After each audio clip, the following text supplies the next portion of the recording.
ओह कितना सुंदर था। सिल्फ्रा फिशर में स्नॉर्कलिंग करने जा रहा हूँ। पूरी दुनिया में सबसे साफ पानी की दृश्यता है ये।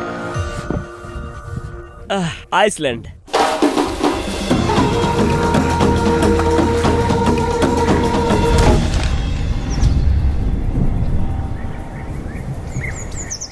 सबको हाय, मैं मार्क विंस हूँ और ऑन लोकेशन के एक बहुत ही खास संस्करण में आपका स्वागत है, जिसमें बस केवल मैं ब्रेव वाइल्डरनेस चैनल का निर्देशक और होस्ट भी शामिल हूँ।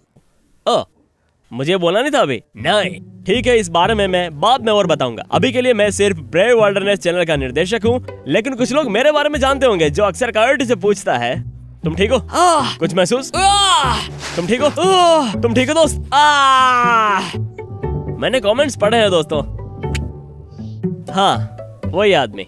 लेकिन आप में से जो लोग नहीं जानते मैं कौन हूँ, हाय, मैं मार्क हूँ और मैं वो व्यक्ति हूँ जो कायर्ट पीटरसन के साथ उन रोमांचों को फिल्मा रहा हूँ जिन्हें आप पिछले 4 सालों से देख रहे हैं। अब उस समय में हमें इस बारे में सभी तरह के सवाल मिले हैं, हम अपने प्रोडक्शंस कैसे करते हैं और हम ब्रेव वाइल्डरनेस चैनल के लिए वीडियोस कैसे बनाते हैं। उनमें से कुछ सवालों के जवाब देने का प्रयास में मैंने सोचा अगर क्यों ना कैमरे के सामने आऊं और कुछ बेस कैम्प बनाऊं, कुछ लोकेशन पर काम करूं, और उम्मीद है कि ब्रेव वाइल्डरनेस चैनल के इर्द गिर्द प्रोडक्शन से जुड़ी सभी चीजों पर मैं प्रकाश डालूं। तो चीजों को शुरू करने के लिए आइए सबसे पहले आम सवालों में से एक को शुरू करते हैं जो हमें अक्सर मिलते हैं, जो है दोस्तों आप कैसे चुनते हैं कि आप वास्तव में किस स्थान की खोज करने जा रहे हैं। ये उन सवालों में से एक है जिसके सच में कई जवाब है, लेकिन जिस तरीके से हम ये चुनते हैं कि हम कहाँ जाएंगे, वो ये कि मैं वास्तव में टीम से पहले जाकर उस स्थान की खोज करता हूँ। मैं आपको इस बारे में बता सकता था, लेकिन मुझे लगा कि आप लोगों को अपने साथ मैदान में ले जाना और ये दिखाना कि इनमें से एक रोमांच वास्तव में कैसा होता है बहुत मजेदार रहेगा। और हाल ही में मुझे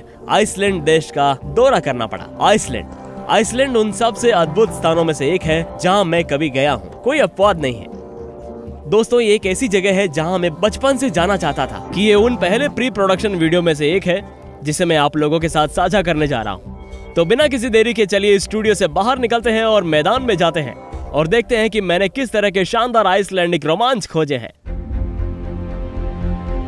आइसलैंड नाटकीय परिदृश्यों और विस्फोटक ज्वालामुखी भूभागों से भरा एक देश।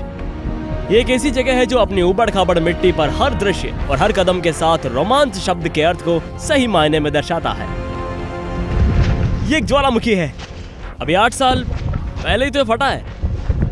मेरे लिए एक नॉर्डिक द्वीप राष्ट्र की ये मेरी पहली यात्रा होगी, जो अपने उत्तरी पड़ोसी ग्रीनलैंड की तुलना में कहीं अधिक हरा भरा है। हालांकि ये कोई पारंपरिक साहसी कार्य नहीं होगा, ये एक एकल मिशन था। मेरा लक्ष्य कार्टी और चालक दल के लिए आगे के अभियानों और रोमांच की खोज करना। एक मिशन जिसका नेतृत्व मैंने खुद कई बार किया है। डायनासोर के पैरों के निशान याद है? हाँ, मुझे वो कुछ महीने पहले दक्षिणी यूटा में एक स्काउटिंग अभियान पर मिले थे। लेकिन अब कैमरा तकनीक में प्रगति के कारण मैं आपको इन रोमांचक और अक्सर अप्रत्याशित रोमांचों पर अपने साथ ले जा सकता हूँ। चलो अब स्नॉर्कलिंग करने का समय आ गया है, ठंडे पानी में। चलो ऐसा करते हैं। अपनी आइसलैंडिक यात्रा के दौरान मैंने थोर की घाटी जैसी जगहों की खोज की, आइसलैंडिक घोड़ों की सवारी की और यहाँ तक कि एक विश्व प्रसिद्ध स्पा ब्लू लेगून का भी दौरा किया। मुझे अभी भी नहीं पता कि मेरे चेहरे पर क्या है, लेकिन अरे हर कोई यहाँ ऐसा कर रहा है तो फिर क्यों नहीं। वैसे भी इस अभियान में एक विशेष रोमांच है जिसे मैं आपको दिखाने के लिए इंतजार नहीं कर सकता। वो है सिल्फ्रा विदर के बर्फीले पानी में मेरी यात्रा। ये विदर स्वयं उत्तरी अमेरिकी और यूरेशियन टेक्टोनिक प्लेटों के अलग होने के कारण एक उत्पाद बना है, जिसके परिणाम स्वरूप कई दरारें बनी हैं, जो ग्रह पर सबसे शुद्ध पानी से भर जाती हैं। ठीक है दोस्तों, सिल्फ्रा विदर में स्नॉर्कलिंग करने जा रहे हैं। पूरी दुनिया में सबसे साफ पानी की दृश्यता में से कुछ और वास्तव में 2 महाद्वीपों के बीच गोता लगाने के लिए एकमात्र स्थानों में से एक। वास्तव में हम अभी यूरेशिया और उत्तरी अमेरिका को अलग करने वाली दरार में खड़े हैं और हम एक प्राकृतिक झरने में गोता लगाने जा रहे हैं। ये बहुत ठंडा है, हम निश्चित रूप से नहीं चाहते कि पानी हमारे सूट के अंदर जाए, क्योंकि ये लगभग 2 डिग्री सेल्सियस है, जो कि हिमांक से थोड़ा सा ऊपर है। ये बहुत शानदार होने वाला है। हम अपना स्नॉर्कल गियर इकट्ठा करने और अंदर जाने वाले हैं, तो देर किस बात की, चलते हैं। मास्क पहन लो। ये हुई ना कोई बात। सुंदर लग रहा है, देखो तो सही। अब ठीक है, ये आपको गर्म रखने में सहायता करेगा। जैसे ही मैं प्लेटफॉर्म की सीढ़ियों से नीचे उतरा, एक घबराहट भरी प्रत्याशा शुरू हो गई थी। 36 डिग्री फ़ारेनहाइट पानी में प्रवेश करना कुछ ऐसा नहीं है जो मैं हर रोज करता हूँ।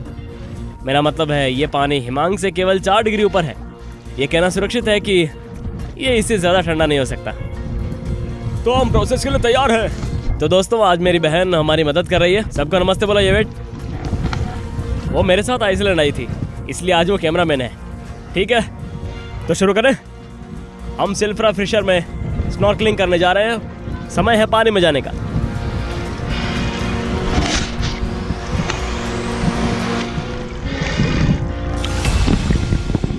जैसे ही मैं पानी में उतरा मेरे चेहरे पर तुरंत चुभन महसूस हुई। झटके ने मेरा ध्यान भटका दिया, लेकिन फिर अचानक रंगों का विस्फोट हुआ। यह परिदृश्य बिल्कुल अवास्तविक था, कुछ ऐसा जो किसी विज्ञान कथा उपन्यास के पन्नों से निकला हो। और सबसे बढ़कर पानी 100% क्रिस्टल साफ था। यह लगभग अविश्वसनीय था। एक अच्छे दिन में फिशर में दृश्यता 300 फीट से भी ज्यादा होती है। और मुझे लगता है कि हम सभी इस फुटेज को देख सकते हैं और पुष्टि कर सकते हैं कि यह निश्चित रूप से सच है।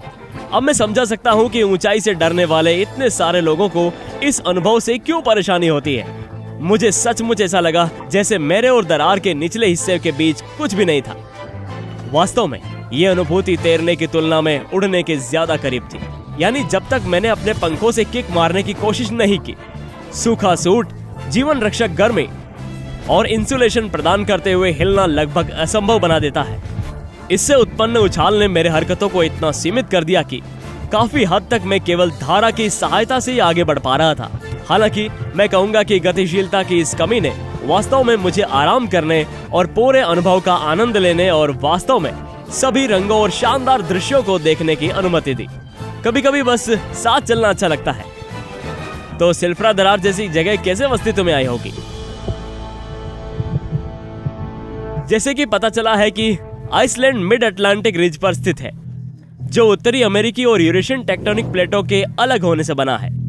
थिंगवेलिर नेशनल पार्क में इन प्लेटों का पृथक्करण हर साल लगभग 1 इंच बढ़ जाता है, लेकिन लाखों वर्षों के दौरान इसने दरारें पैदा कर दी है, जो एक प्राकृतिक जलभृत और आसपास की चोटियों से पिघले हुए हिमनदों के पानी से भर जाती है।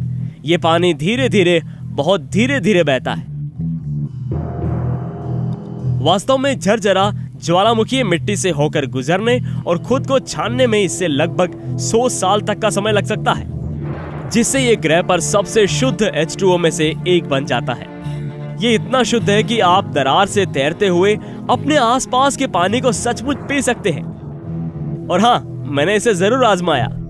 ओह, ये पानी बहुत ठंडा है, लेकिन मैं आप लोगों को बता सकता हूँ कि वास्तव में सबसे साफ पानी जो मैंने अब तक देखा है। वैसे एक बात बताऊं, पानी स्वादिष्ट है। ये पानी बहुत ही साफ है, इसे आप पी सकते हैं। ये उन परिदृश्यों में से एक है जहां पानी पी सकते हैं। ये बहुत बढ़िया है। आइसलैंड हालांकि ये स्वादिष्ट है, लेकिन वास्तव में पानी की शुद्धता और ठंडा तापमान ही इस वातावरण के चमकीले रंगों और परिदृश्य को बनाने में मदद करता है।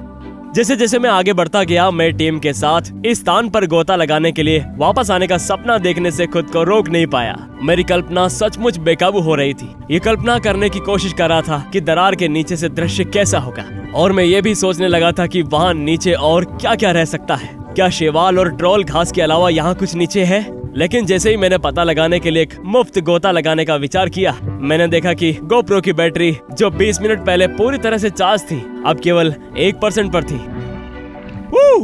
वाह दोस्तों, ये पानी इतना ठंडा है कि ये गोप्रो की जान ही निकाल रहा है। लेकिन मरने से पहले मैं बस इतना कहना चाहता हूँ कि आइसलैंड में सिल्फ्रा दरार में स्नॉर्केल करना मेरे द्वारा अब तक किए गए सबसे शानदार अनुभवों में से एक है। मैं हूँ मार्क वेन्स। बहादुर बनो, तूफान मचाओ। मिलेंगे अगले एडवेंचर में। बहुत ठंडा है यार ये।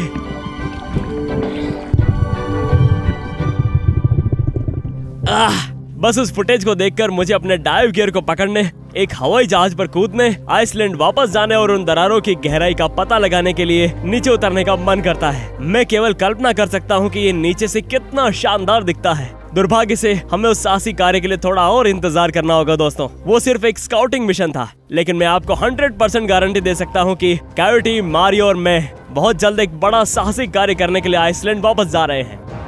खैर मुझे उम्मीद है कि सभी को सिल्फ्रा विदर के पीछे के दृश्यों का आनंद आया होगा और ब्रेव वाइल्डरनेस के लिए लोकेशन स्काउट प्रोडक्शंस के लिए क्या करना पड़ता है